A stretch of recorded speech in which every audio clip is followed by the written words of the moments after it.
ಏನಂದ್ರೆ ನಾನೇನಾದ್ರೂ ತಪ್ಪು ಮಾಡಿದ್ರೆ ನೀವು ಕ್ಷಮಿಸಿ. ನಿಮ್ ಜೊತೆ ನಾನು ಬಾಳೋಕೆ ನನ್ಗೊಂದೇ ಒಂದು ಅವಕಾಶ ನೀವು ಕೊಡಬೇಕಾಗಿತ್ತು. ಒಂದೇ ಒಂದು.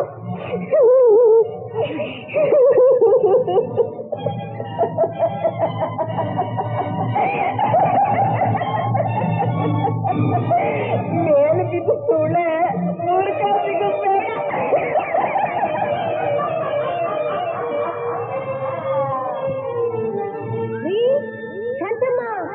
ಬನ್ನಿ ಬನ್ನಿ ಹೇಳಿದ್ರ ಕಾವೇರಿ ಹುಚ್ಚಿ.